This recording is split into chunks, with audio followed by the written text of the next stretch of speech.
All right, we're recording. There we go. Y'all look lovely today, so that's nice. That's really cool. Yeah, so thanks for coming. So this is the third online session we've done this week. If you weren't able to make it to the first two, I think, Katie, you've been to each of them. Yeah, that's great. Katie's our favorite. And so today we wanted to invite Kevin, and his wife Natasha's with him, which I'm so excited about.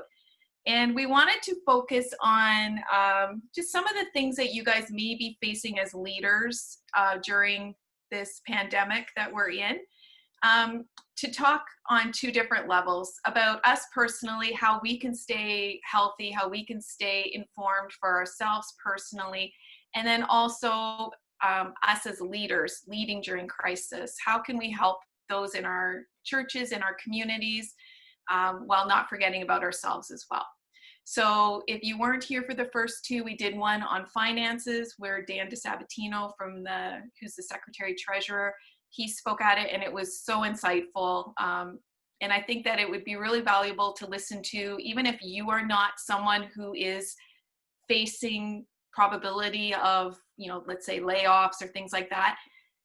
It's really good just to get to know for your congregation members, because there's going to be people who are going to be walking through financial crisis. And so the more we can be informed, the more we're going to be able to help people and support people and direct them.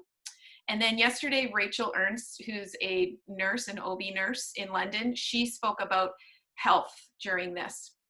It was fantastic. So really balanced information about the actual virus and what's going on for frontline workers in hospitals. And it was just, it was very, I found her inspirational actually, and really just balanced approach to it. So take a look at it. Like Wayne said, they'll be online. And then today we've asked Kevin Joel to join us. So I've known Kevin for a lot of years. Wayne uses the word, what do you say? I'm a veteran. Is that the word you use for me? Yeah. Instead veteran. of saying old, veteran. So I've known Kevin and his wife for a long, long time. Like Kevin and I were in school together, and then just have stayed connected through ministry. It was like 10 years ago, wasn't it? Yeah, about 10. Yeah, that's right. Yeah.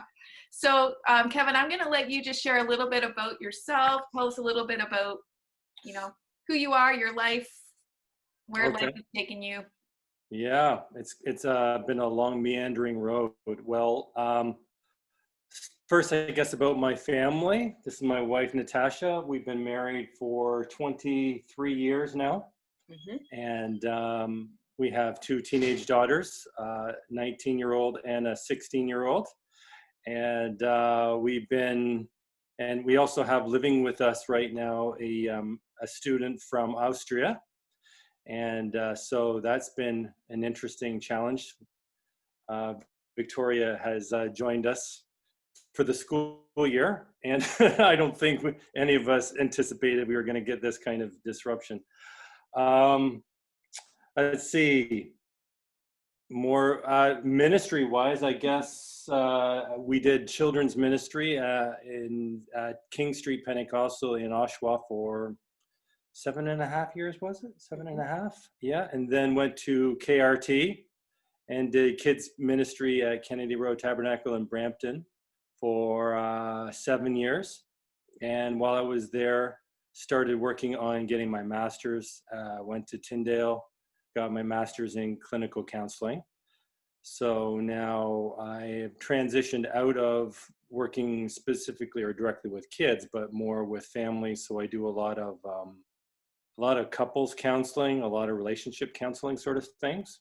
Anxiety and depression is also thrown in there too. Life challenges, that sort of stuff.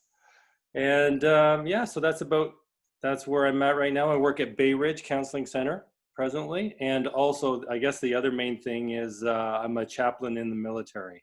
Wow. So yeah, a lot of different hats and roles that you've played over the years. Yeah, he did forget just one. What did I forget? So in this, on the journey, we had a season at Queensway that's right. Family Ministries and not family ministries as in kids, but just Oh yeah, that's right. the transition from kids ministry to family ministries, recognizing the need for equipping parents to be the spiritual leaders of their kids. So we went through a season of equipping parents and couples and marriages and relationships. And you did women's ministry. And I hosted the women's ministry, and we hosted couples. And so I think that was kind of a segue into the therapy now of every world, of family and couples ministry and that. So yeah. Cool. Yeah. All right. So something fun about yourself is that we've been asking people is about what's your favorite movie you've seen in the last 2 years? Can you think of one? I was going to change the question a little bit. I was going to be a politician and answer the question that I want to answer instead. Okay. The favorite thing I've watched on TV in the last 2 years would be the Toronto Raptors march to the championship. Okay.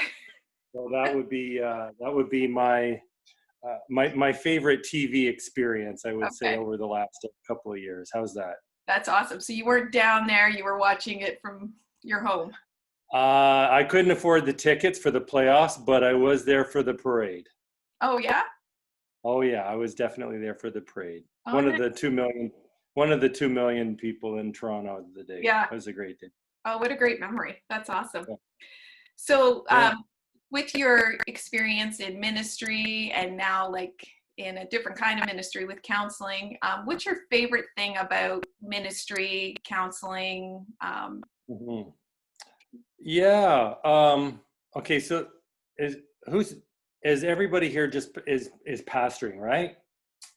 Yeah. Oh, okay. Or ministry. Yeah. And dancing in the background too. Awesome. I love it. Nicole's married. Yeah. She's married to a pastor. Okay. That's not your husband though. No. No.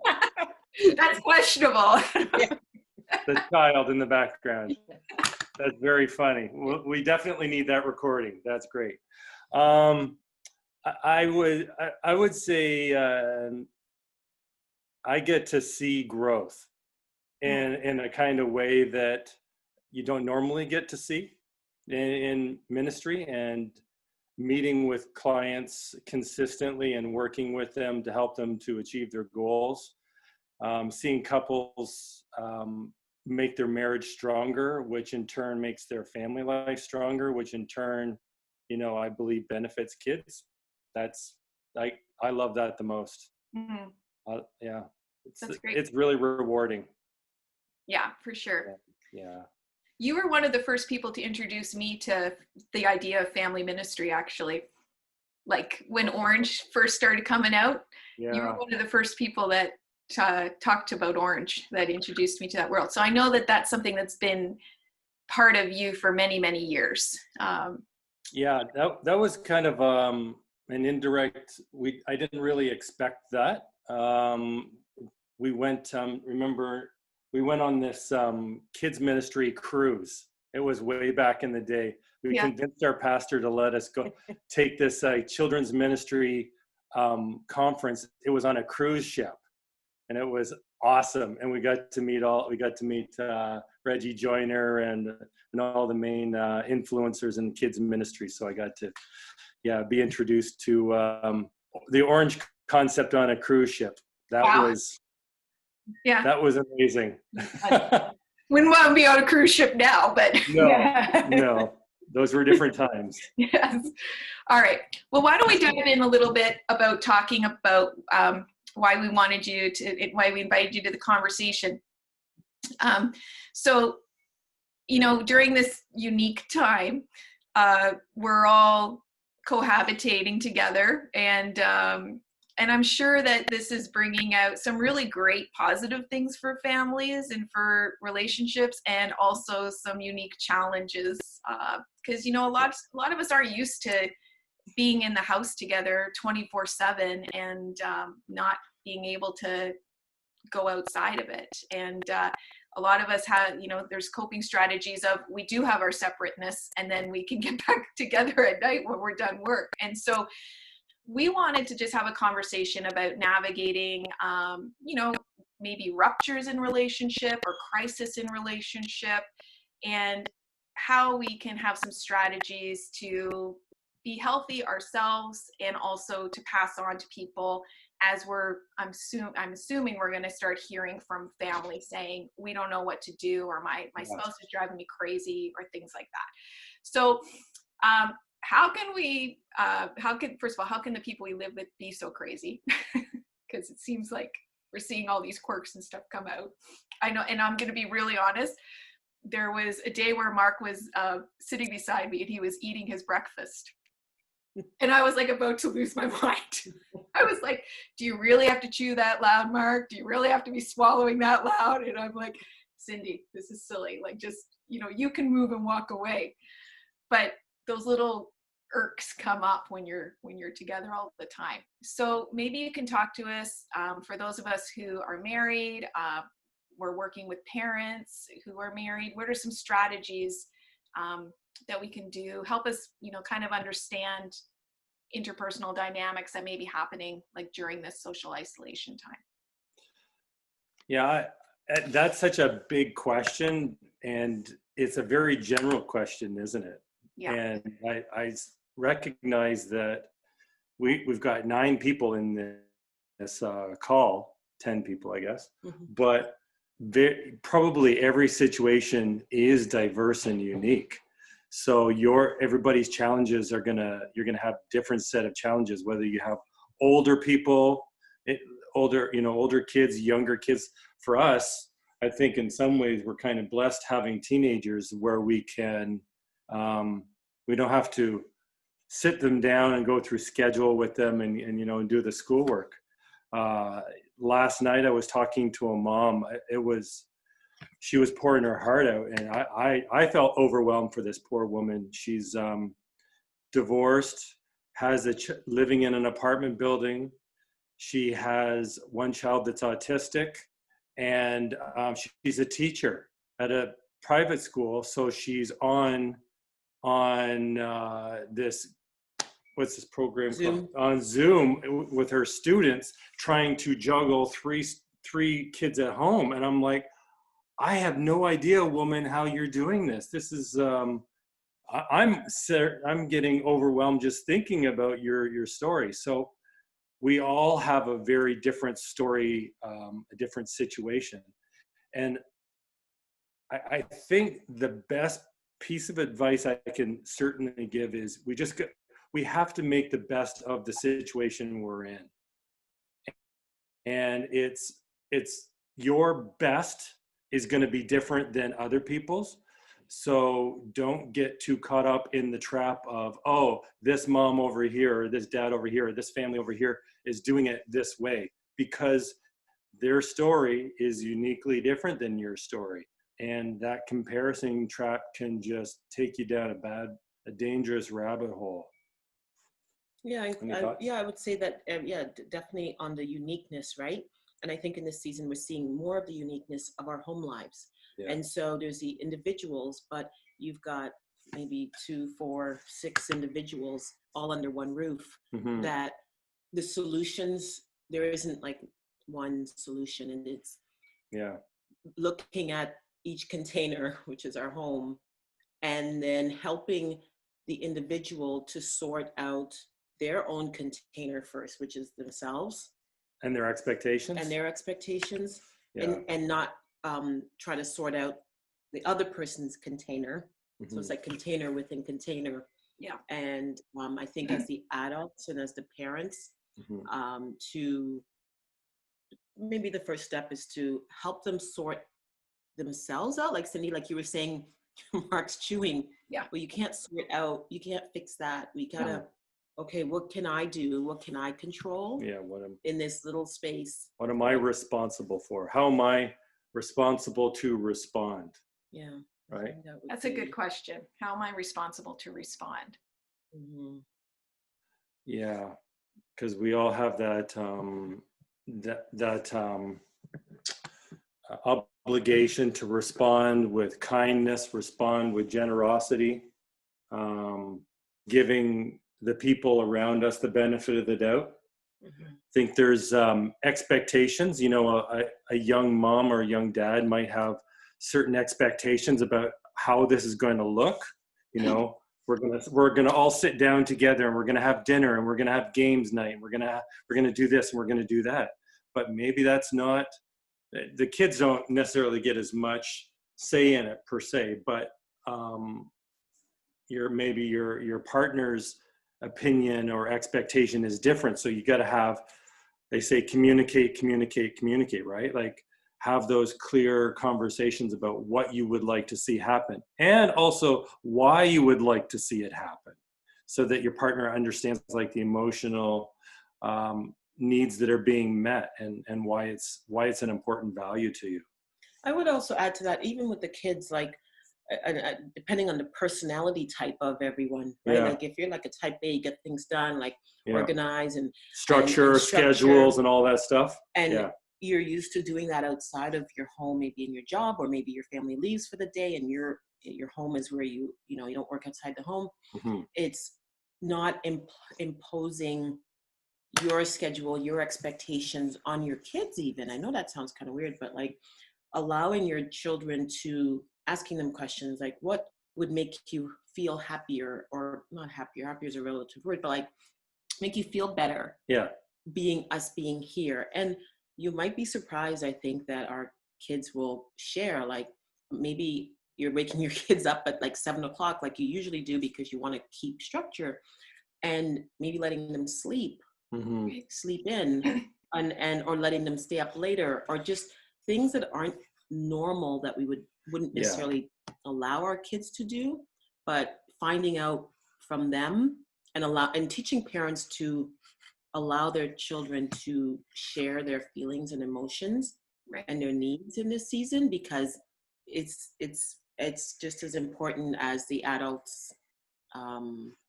It's an uncontrollable time, right? Let's just call it for what it is.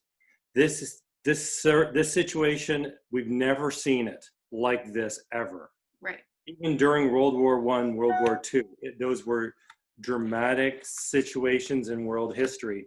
But to be quarantined to your house and told not to come out, right? This is a unique time.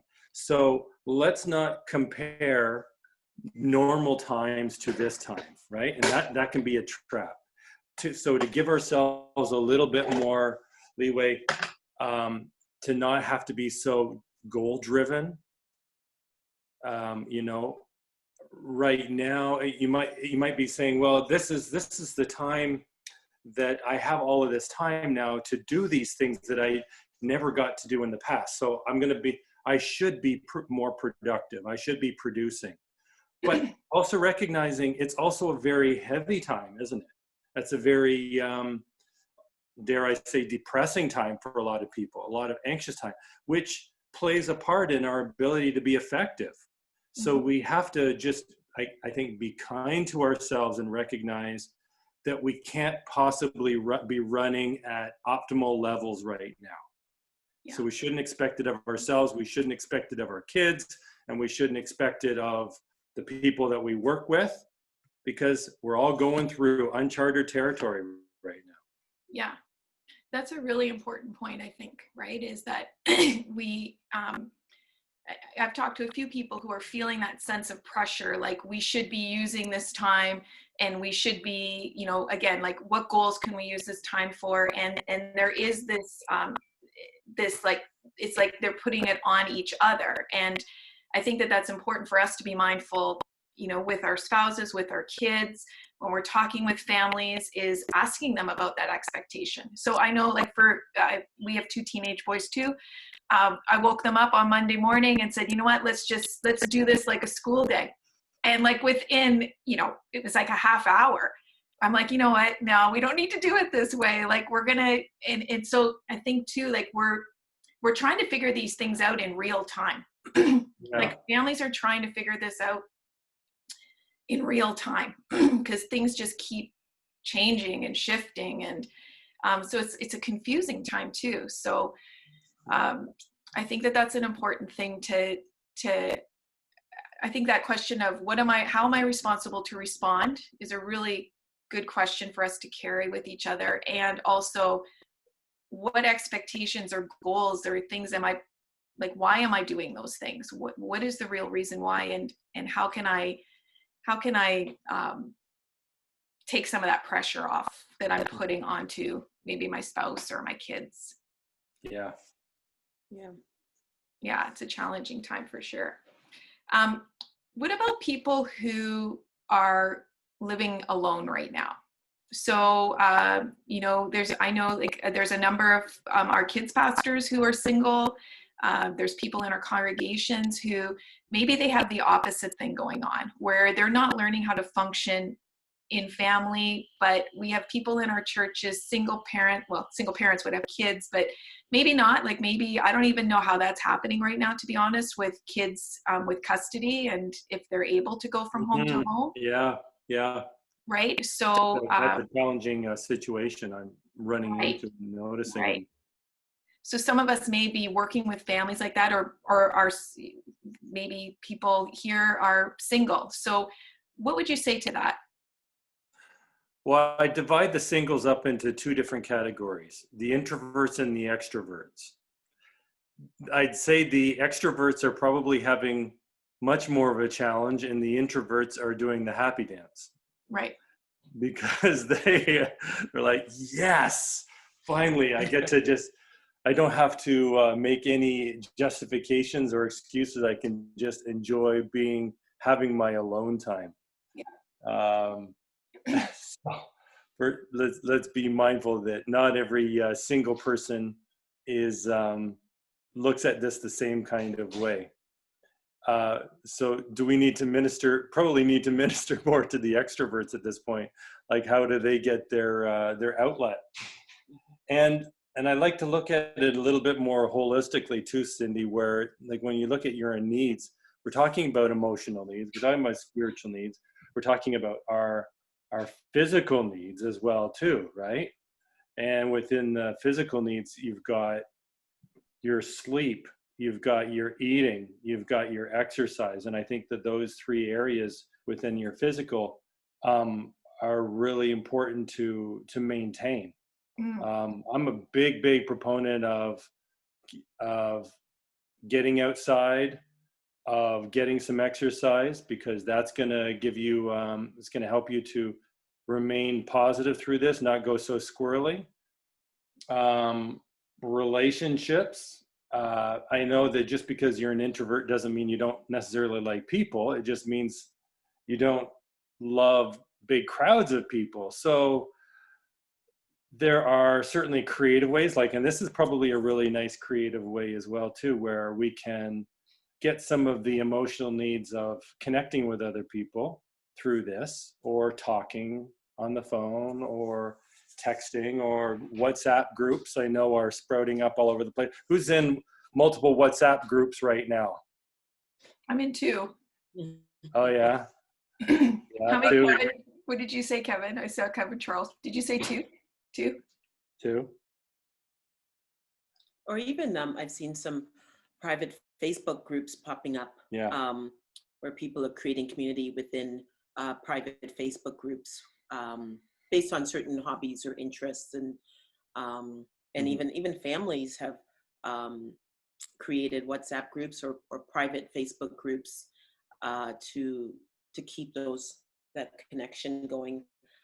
So in terms of that emotional need to connect with people, one of the suggestions that we've had is with Zoom, and thank God for technology, and we're grateful because I think if this was happening, imagine if we didn't have it at a time without this type of technology, it would be exponentially more difficult.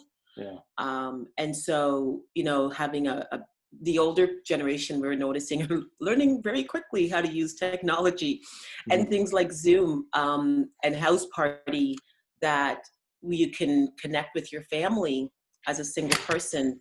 And if you don't have family, because the reality is there are some of our networks that don't have a big network of family, just connecting with setting up coffee dates on Zoom or FaceTime.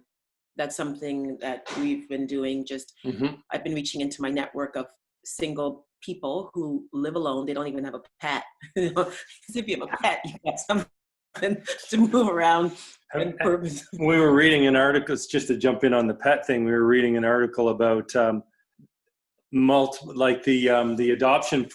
pet adoption agencies are just being inundated with people that want to adopt a pet temporarily or permanently, you know, cats and dogs, because they have so much time at home now, and they're alone, so they're reaching out to get an animal in their life. Yeah.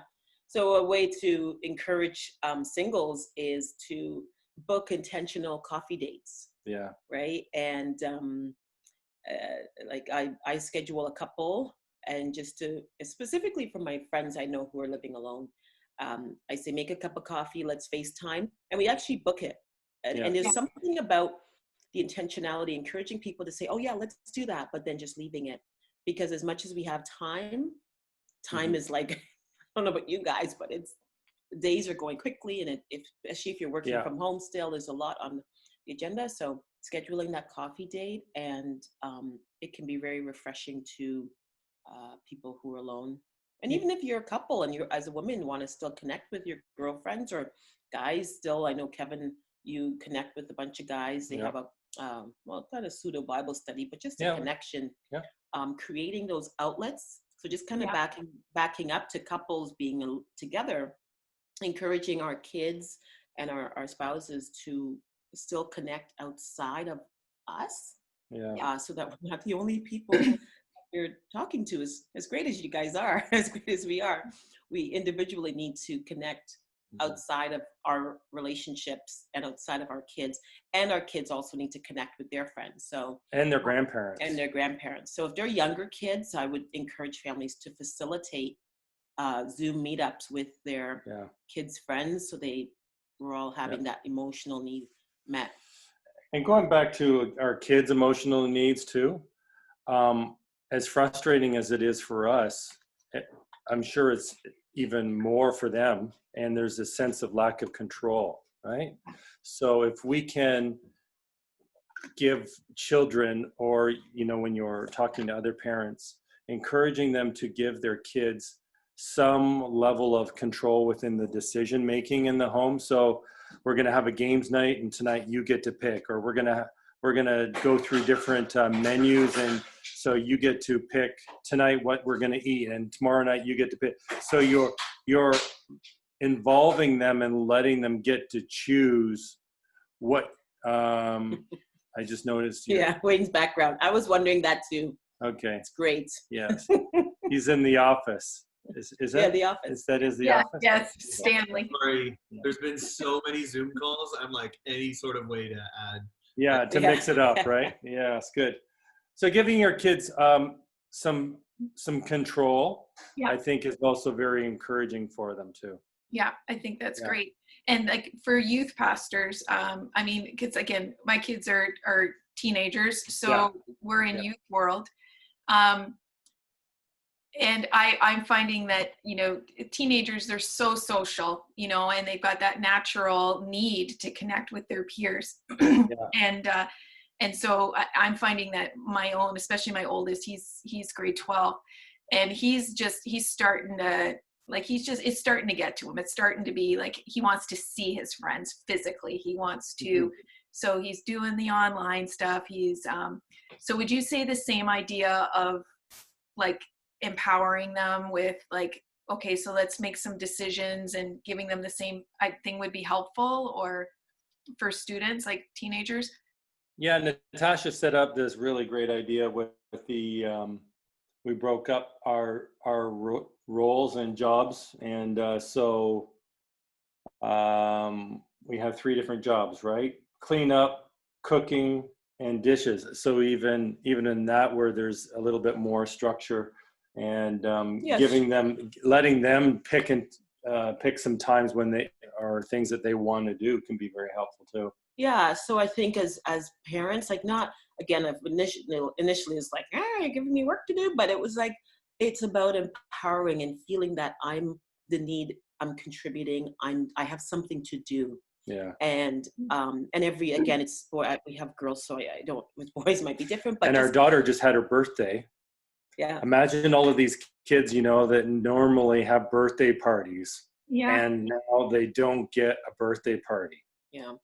Yeah. So I feel that as you're ministering to the parents of the teenagers, is allowing them to feel, to create a sense of contribution and control within their environments. And it may not look the way that we like it, Yeah. in the sense of like, I'm not saying that, you know, you're going to have hot dogs and fries every night for dinner, but just getting back to that like flexibility Mm-hmm. and letting them, okay, you have the kitchen, you make what you want.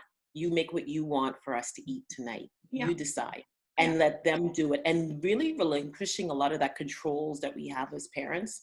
And, you know, letting the first year university student decide, okay, going to cook the pasta. And that is something, it's, or at least we've been finding it very enriching, because yeah, it's like, oh, it's my turn. And now they're really embracing it 3-4 weeks in. And it's like, oh, okay, I'm going to do the schedule. Like, who's going to, you know, and then we just did the kitchen. Like, it wasn't like a whole bunch of housework, but it was just kitchen duties specifically. And even when you're going grocery shopping as parents, like, hey, like, I bought Captain Crunch yesterday. You bought Captain Crunch?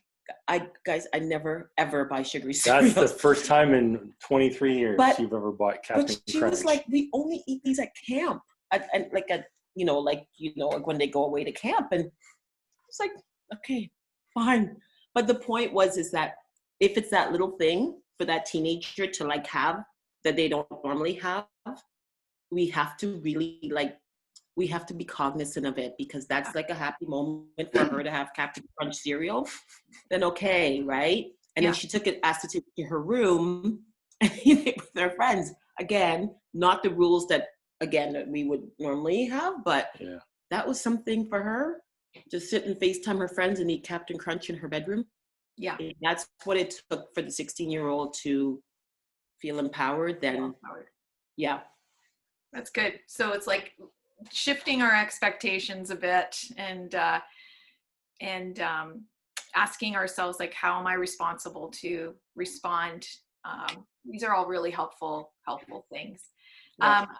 Wayne, do you have any questions, or does anybody have any questions that they want to throw out to Kevin and Natasha, maybe about specific things or thoughts? Or I was thinking. I'm just wondering. Oh, no, you go. I'm wondering, just out of curiosity, because I'm a youth pastor, and I want to empower our students, but how do we do that from a distance? So I'm not in their homes. I'm not we're interacting a few times a week, but how do I empower them through this time? And just, we've been opening up conversations about like proper care, self-care, and like mental health, and like those kind of conversations, which is good. But are there things that you can think of just off the top of your head that would be able to, just tips and tricks that we can help students be empowered?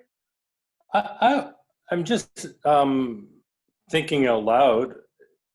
Since we have Zoom, I wonder if you have like you make 3 times a day where you have different Zoom meetings with different goals or different topics, different purposes.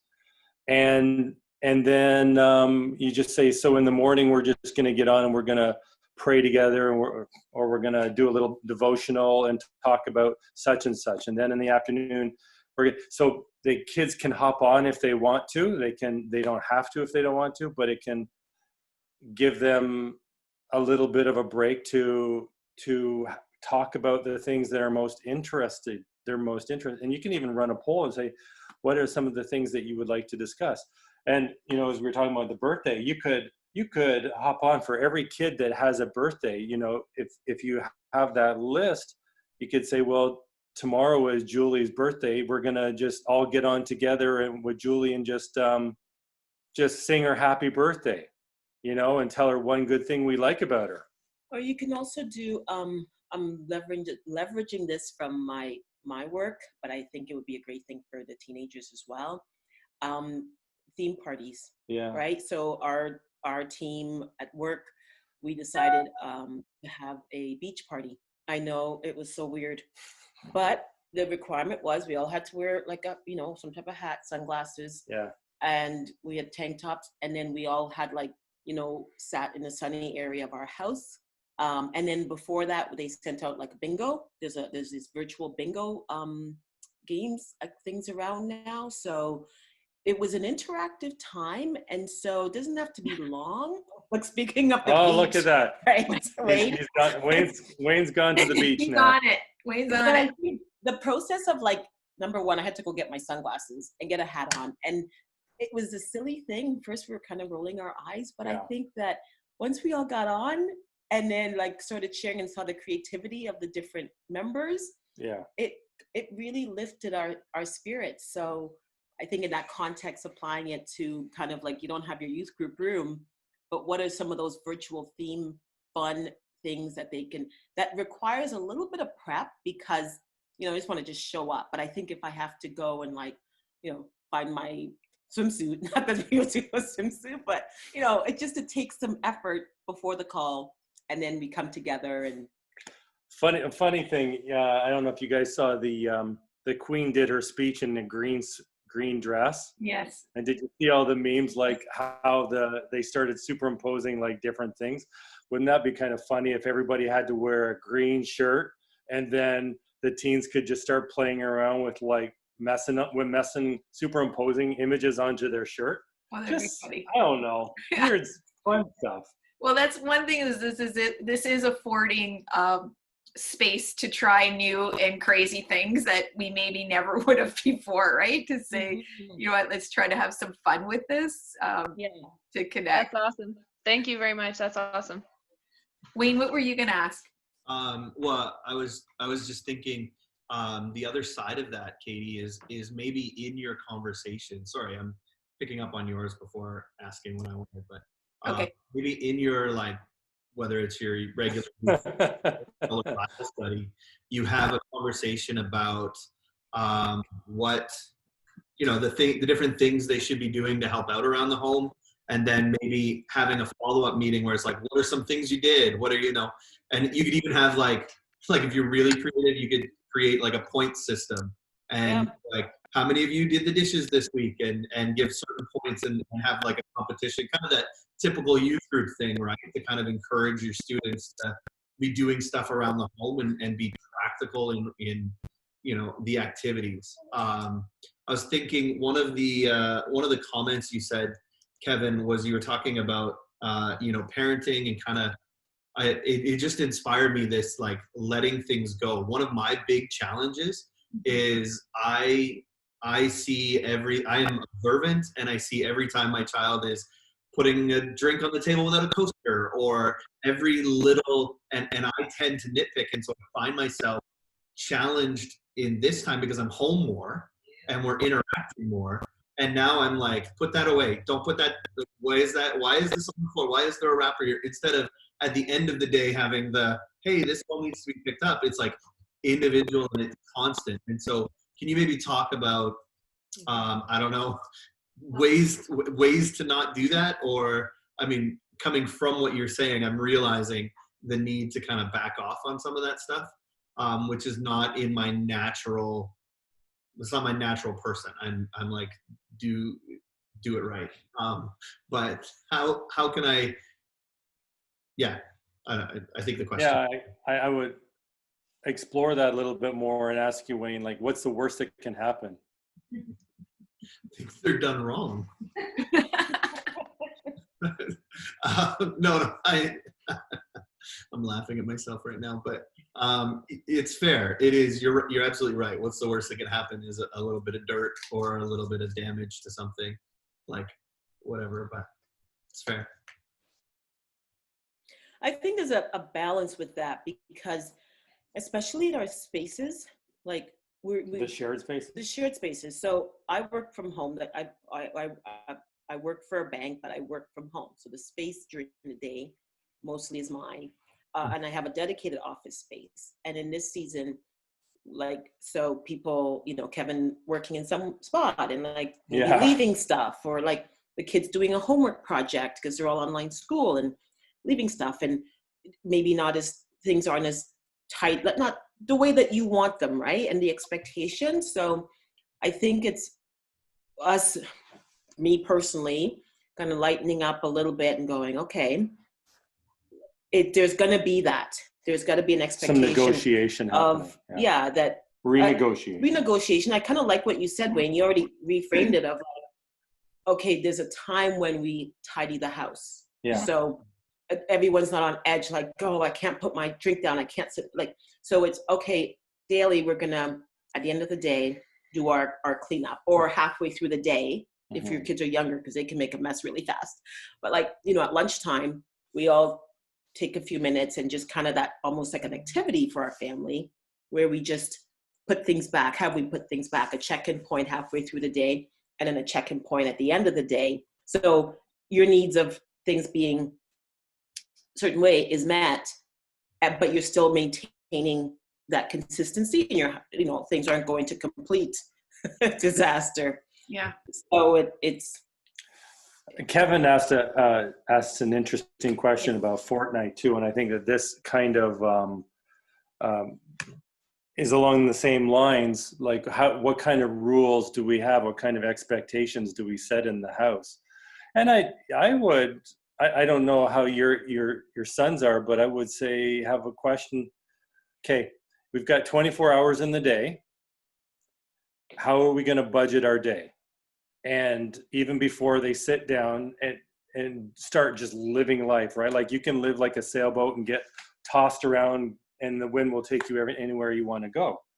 But you can say, okay, we've got what, 12, 14 hours that we're awake. How are we going to divide up that 14 hours? And then they see, you get your piece of paper out and say, okay, well, we know we're going to eat. So we need to set aside a couple hours for that. We know that we're going to have some school time. So we know we're going to do that. And we know that we need to get outside and go for a walk. So we know that we're going to do, okay, so now this is the time that we have left. How much time do you think we should dedicate to Fortnite?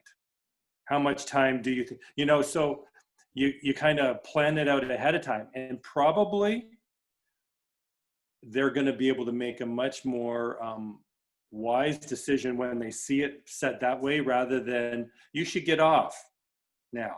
Well, they're in the middle of it, right? And they're not going to want to get off. But if they already know that they've got established, I am going to give myself 4 hours of Fortnite. Maybe that seems like a lot or whatever, but okay, so how are you going to divide this up? Is it going to be 4 hours straight of Fortnite, or is it going to be 2 hours in the morning, 2 hours in the evening? Is it like, how are you going to divide? So you're giving them a little bit of choice, but you're also getting them to think critically about those decisions, and understanding that if I do 5 hours or 6 hours of Fortnite, that probably means then that I'm going to be missing out in some other areas of my life. Do I really want to do that? They might say yes. They might say that. Yes, they might say that, but but at least they're making a decision with all of the information in front of them, if that's what you choose. Or you might just have to override and say, you know what, we're capping it at 3 hours. You're not doing more than 3 hours of Fortnite a day. That's my thought. It's challenge, and I think too, it's like validating that you see that right now is also their time of socially connecting with friends. So it's really their time where they're talking with their friends and they're connecting. So I think it can be helpful too to like weave that in the conversation, to say that you recognize that this is their hangout time. But just like, when we're going to school and stuff, you still have those pockets of time where you have to take care of things. You have to eat, you have to, go for a walk, you have to go to bed at a decent time. And so, it's like online stuff is such a new, it already was a new world to navigate as parents. And now that this is where we're all living. And, it's really, it's super challenging because they're seeing us on it all day now. Cindy, just to that point, I think of schedules, and Kevin and I did a live a couple of weeks ago, and I was just sharing about like working from home. And as an adult, there's a lot of people who've immediately transitioned to this working from home, and they're like, they don't know which way is up. And it took me almost a year to really create schedule. And even though we're all home, we still need actual structure and schedule. Yeah. And I think that I would challenge and encourage our kids, our teenagers, and our parents to still create, but you get to create the schedule. And it's interesting because most of our lives, even as adults, we're scheduled. We go to an office, we do it this way, and we're actually, other people are often scheduled for us. But when you have complete autonomy of your time, which in my case, that was me working from home, I have complete autonomy of my time. And the quicker we can get our personal schedules organized, and it doesn't have to be a rigid schedule, you're setting it. But by setting it and leading our kids and our teenagers on how to create structure, and it's harder to create structure when you have complete autonomy of your time. And that's where people are struggling, I feel, is that I have all this time and I'm like, oh, I could just do whatever. Yeah.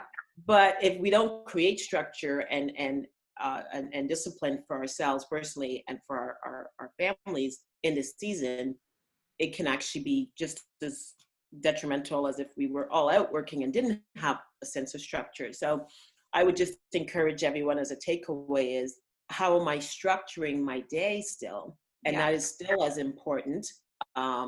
Maybe structure versus, I find a nicer, easier, softer word that doesn't create pressure, but we still do need to about plan. A plan for the day. If not, you go through that, you're still in your pajamas at 10 o'clock at night and you ate potato chips all day. And, so. I've had a couple of days like that, I will be honest.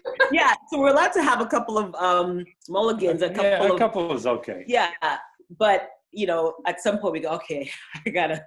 And so it's helping our teenagers and I think our kids also find that time. That plan, and being able to be okay with the plan. And Going back to your request, I guess she left. I had the question about working with the teenagers, right?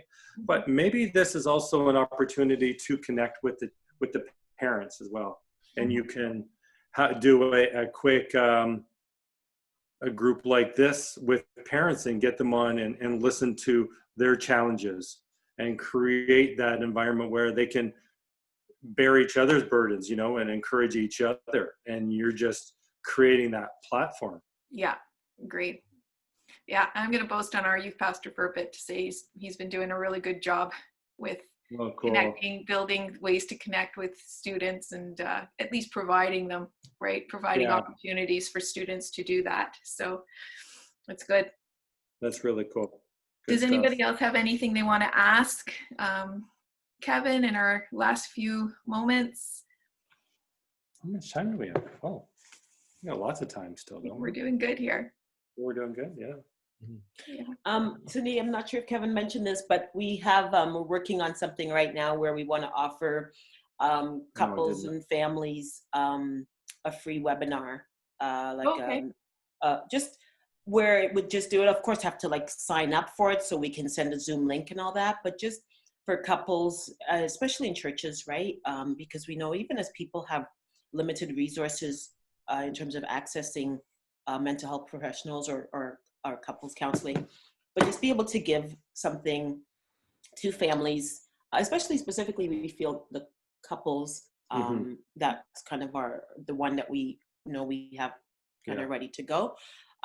It's if they want that free resource of just how to thrive as a couple and as parents in this season, we would be happy to share that with you guys and invite your congregants to giving. I feel this season we need to give and equip even more. It's a lot of giving. There's a lot of giving right now. It's a great opportunity to do that. Yeah, good. And we do. Sorry, we do also offer I operate a Facebook page called Together One, and so if you haven't heard about it, it's specifically for couples. So it's a resource, just a group that you can join. Yeah. Together One, TWO. Together One, and you can take a look at that. I post a lot of articles and funny stuff and encouraging stuff there, just to help couples to to thrive. Yeah, We post our videos there too. What's that? Right. I was going to say I'm on that, and I watch your videos each week, and they post some really great stuff. So it's a good page for us to follow, or just to let families and churches know about it. Yeah. And Rachel yesterday, who's the nurse, she made this comment about how, like, in the medical world, they're talking about how when this pandemic is done, they're anticipating a second pandemic, which is going to be a mental health pandemic. Yeah. And so she was encouraging the church to start that conversation now, and to find ways that we can stay healthy ourselves, cope ourselves, make sure that we are, with the analogy of the airplane mask, right? Is how are we coping in our relationships, in our marriages, with our kids? And then what can we do as a church to make sure that we're there to minister to families and to people and couples in need, not only through this, but when it's done, and the isolation is off and stuff. So I think that could be helpful too, is just what resources are out there? What would you recommend for the church now to kind of prep for students, kids, families in the days ahead, kind of as a closing thought? Wow. Well, I think that we all, let's be real, that we all have emotional needs and spiritual needs, and the emotional need is for human connection. So I go back to the first human story in the Bible. God creates Adam, and then he realizes that the animals are not enough, pets are not enough, and he says, you need somebody else in your life.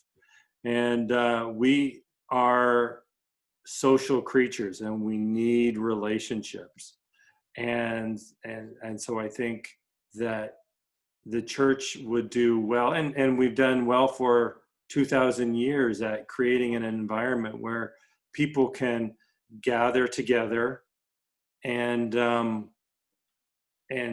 grow in their faith, but also grow in relationships. So at this time, we don't have that opportunity really to grow within the same building, but we can still grow in our relationships, just more virtually and more creatively as well too. So I think the churches that do a good job of meeting the emotional needs of people, as well as their spiritual needs, and then of course, like the very practical needs, right? Like we've got an opportunity to be a blessing in our community, and to really stand out in that way. People won't forget that. Mm-hmm. People don't forget when you're present during times of loss and during times of tragedy.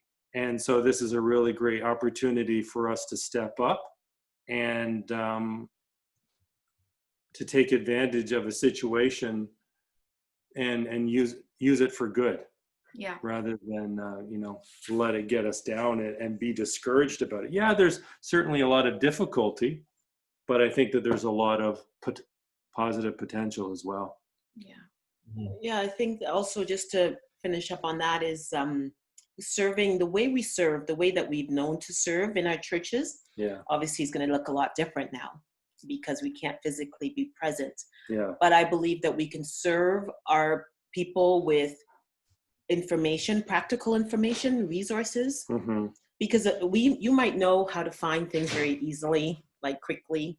Yeah. But there's a lot of, we're being like downloaded with a ton of information. And even with our, we know a real practical thing is finances is one of them, right? So we have the spiritual, emotional, and then there's also the financial piece.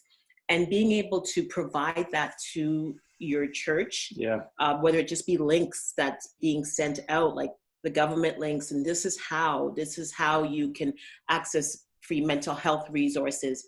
This is how you can access, some of your benefits. And also, I got a call from my daughter's school the other day. She goes to an independent school, And I thought that was really powerful, that making sure that they were just calling to say, hi. Oh, yeah. Like, what can we do? Like, what's your kids saying to you that we might not be hearing? And we all have the gift of time on this call right now, and calling people physically, just calling them and saying, how can I help you in this season? Because people don't always jump in to say, oh, I need help. And I think that, as you know, whether it's calling the parents of our kids ministries, calling the parents of our youth, calling, of course, our seniors ministry, but calling our seniors. And even if there's nothing, it's a personal touch. And that is how I believe that we can serve really powerfully in this season and transition our roles as youth pastors, kids pastors, whatever we are. We have to think about the way we serve in a different light and be creative. And I believe allowing God to give us the creativity, right? He is the master of creation. So give us creativity in how we're going to serve very well in this season. And I think we're serving with the right heart, right? I know a bit funny, but as a kids pastor, sometimes adults would run the other way when they saw me coming, because they knew I was going to ask them to do something, right? Oh, yeah. I got better at that as time went on, but I think here's an opportunity where we can just call people just to give. Yeah. I'm not asking for anything. I'm not asking you to be a part of the kids ministry. I'm not asking you to change diapers or anything like that. I'm just checking in on you to see how you're doing. Yeah. And that's really powerful, because then people's guards can come down and they're like, well, you're just calling me just because? Aren't those the most wonderful phone calls, when somebody just out of the blue just contacts you just because, with no strings attached? Yeah, for sure. And I think that we can do that with each other, right? Like, as we're doing that with our congregation members and our families, that it's important that we do that with each other as peers in ministry. And that whether it's sending a call or just checking in and saying that, like, hey, how are you doing? Because we're all in the same boat, like you talked about at the beginning. This is new for all of us, and none of us, we don't have a template of how to navigate this, how to be married through this, how to parent through this. So we're all just kind of, we're going through it day by day. And so I think that if we can do that with each other and, pull from our community of youth ministries, kids ministries, whatever, connect with each other and check in, and not assume that we're all okay right now, or that we're all feeling like we've got it together. Because I'm sure that every one of us who's here today and who watches this has had moments where you're thinking, wow, you know what, we're doing really good. Today was a good day. And then moments where you're thinking, yeah, we're gonna scrap that day, or we're gonna scrap that moment, or where we've had our human moments. So I think that this is an opportunity for us to be community with each other as well, and to check in with each other. So that's awesome. So I want to be honoring of time. We're at 2:00 here. So Kevin, I don't know if you're on Facebook. People can find you on there, where we can send out the link of Together One for people to follow. People can reach out to us if they want more information. But thank you so much for both of you for being on, and just being real today, and just keeping the conversation going for us, to let us know like how we can navigate through this and stay healthy ourselves and our families healthy. And it's kind of nice when you hear questions come up and you're like, yeah, I have that same question. I'm walking through that same thing. So again, all of us are kind of navigating. I'm going to put one last plug in for Kevin, because he wants to himself. For families that do need counseling and are looking for a place, virtual counseling Kevin's very active. Yeah. And so they can find him on Bay Ridge is like the company. So if families have benefits and they're looking for a counselor, they can totally do it virtually with him, or other people in the team. Yeah. So just want to put Bay Ridge Counseling. Is it BayRidgeCounseling.ca, or is it? Yeah. Bay Ridge Counseling Center, yeah. Bay Ridge Counseling Center. So important too, I think, is just to get to know like therapists that you can send families to or recommend is a way that we can serve each other. And that's a good point. And I can send out some resources there too to figure out who the good ones are out there in the community. Yeah, for sure. Yeah. All right, guys. Well, I'm gonna let you go, and thank you. we will keep doing. Thank you very much, Kevin. We will keep doing some things like That this. was great. So we will stay connected. Yes, for sure. Everybody Thanks, have a everybody. good Easter weekend, okay? Yes, happy Easter. God bless. Bye-bye for now. Bye. Bye.